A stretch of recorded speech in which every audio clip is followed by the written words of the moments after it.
बिस्मिल्लाहिर्रहमानिर्रहीम। अस्सलाम वालेकुम। आप हमारा फेसबुक और यूट्यूब चैनल देख रहे हैं। आज की जी एक बहुत अहम ख़बर है लबनान से। एक लड़की जी बैंक के अंदर खिलौना गन लेके चली गई और उसने पूरे अमले को वहाँ उसने यरगमाल बनाया और $13,000 उसने वहाँ से लिए और रसीद ली और वहाँ से फ़रार हो गई। तो पुलिस ने जी उसका पीछा किया और उसने जी अपने आप को एक प्रेग्नेंट औरत जैसे होती है ना, उसने अपने पेट के ऊपर कुछ ऐसी चीज़ें बांधी और एक अपने चेहरे के ऊपर मास्क लगाया और फ़रार हो गए। बाद में पता चला जी वो लड़की के अपने ही पैसे थे बैंक के अंदर, $20,000 पड़े हुए थे।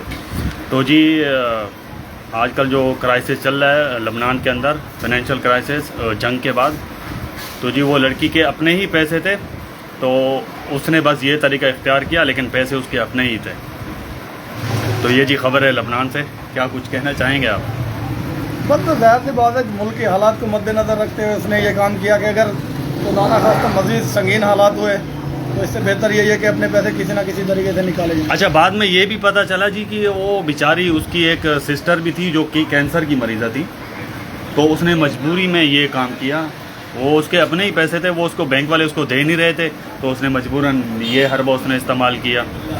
तो पैसे उसके अपने ही थे, $20,000 उसके अपने पड़े हुए थे बैंक के अंदर, जिसमें उसने $13,000 लिए और उसकी रसीद ली और फ़रार हो गई। अच्छा जी, दूसरी खबर है जी ऑडियो लीक के हवाले से, जिसके बारे में हम डेली एक ख़बर ज़रूर देते हैं कि जी खान साहब की एक ऑडियो लीक्स कल एक लीक हुई है। एक कमेटी का इजलास हुआ है जी गवर्नमेंट की सतह पे और गवर्नमेंट ने कहा है जी कि ये जो ऑडियो लीक्स हुई है खान साहब की, इसका हम फोरेंसिक ऑडिट कराएंगे।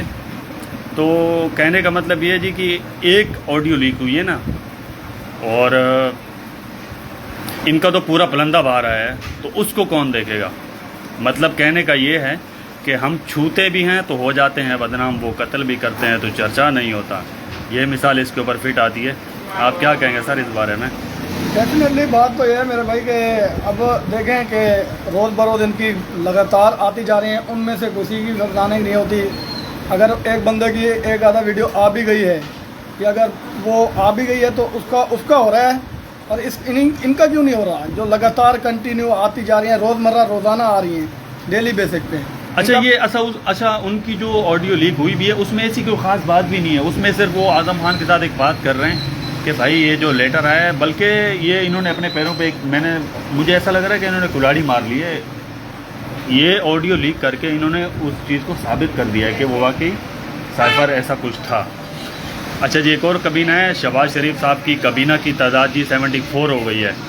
ये तो इनके पास जहर खाने के पैसे नहीं थे, तो 74 इनकी तादाद हो गई है। तो सर इस बारे में क्या कहेंगे? यार देखें, बात यह है कि अब आवाम के पास खाने को, जहर खाने को नहीं है, और ये लोग अपनी काबीना बढ़ाए जा रही हैं।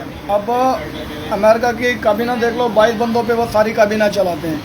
इन्होंने 74 बंदों की काबीना रख दी है। अब एक वजीर है, उसका फिर एक मुशीर, फिर मुशीर के साथ 100 मुशीर।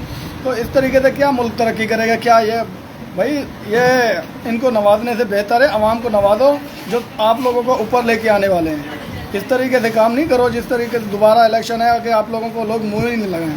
अच्छा, इनमें से अक्सरियत काबीना के अरकान ऐसे हैं जिनको अभी तक कोई कलमदान ही नहीं दिया गया है।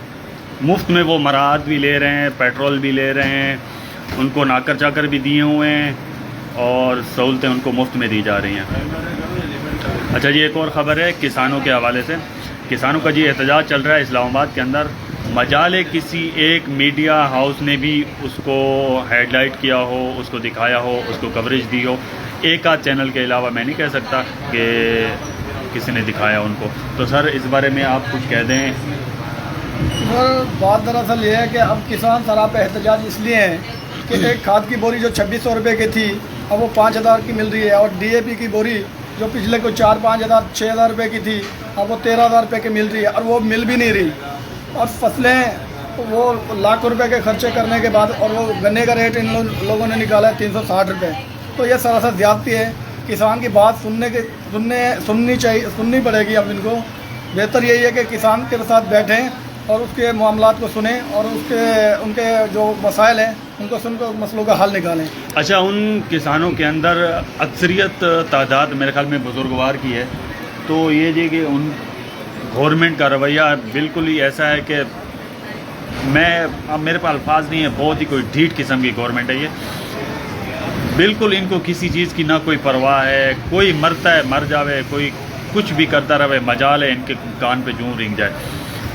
चलें बहरहाल आगे चलते हैं। एक और ख़बर है अपना मरियम नवाज़ साहिबा के हवाले से। जी मुबारक हो सर, मरियम नवाज़ साहिबा जो है ना वो बाइज़्ज़त बरी हो गई हैं। ये तो होना था, ये होना था, क्योंकि ज़ाहिर सी बात है अगर इसहाक डार साहब इतना करप्शन के बावजूद आके सेनेटर भी बन सकते हैं और उसके बाद उनको ख़जाने की चाबी दोबारा दी जा सकती है ताकि आप ये आएँ और ये ख़जाने की चाबी दोबारा पकड़ें और यहाँ से फिर माल निकालें और जाके वहाँ पे फिर प्रॉपर्टी वगैरह बनाएं। तो इनके इस फैसले से क्या क्या क्या साबित होता है? ये वही अदालतें थी जिन्होंने इनको सज़ाएं दी, ऐलान हो चुके थे कि ये मुजरिम लोग हैं, इनको सज़ाएं भी हो गई। ये तारीख़ में ऐसी पहले भी कोई ऐसी मिसाल मौजूद है कि भाई एक बंदे को आपने सज़ा सुना दी, फिर कुछ अर्से बाद उसकी सज़ा मुअत्तल करके, या ये सिर्फ इसी ख़ानदान के लिए ये सहूलत है? नहीं, और तो मेरी 36 साल लाइफ में मैंने कोई ऐसा मामला नहीं देखा। ये ख़ानदान जो है ना लाडला ख़ानदान है। लाडला तो जिनको बोलते हैं वो लाडला तो है नहीं, वो तो अभी रगड़े खा रहा है आवाम के लिए। और ये फ़िलहाल तो यही लाडला बने हुए हैं कि अपनी मर्ज़ी से फैसले लेके आ रहे हैं। इसहाक डार भी वापस आ गया, सारे वापस आ रहे हैं, आहिस्ता आहिस्ता अपनी मर्ज़ी के फैसले आ रहे हैं। भाई मज़े लगे हुए इनके, ये जैसा करते हैं वैसा जो भी करते हैं कर सकते हैं, क्योंकि इनके कोई पूछने वाला नहीं है और ताकत के बलबूते पे हर चीज़ कर रहे हैं ये। चलें जी आगे चलते हैं। अभी मैं कुछ देर पहले एक वीडियो देख रहा था जिसमें मौलाना साहब, आई थिंक इंटरव्यू था उनका, तो किसी सहाफ़ी ने उनसे सवाल किया ट्रांसजेंडर बिल के बारे में।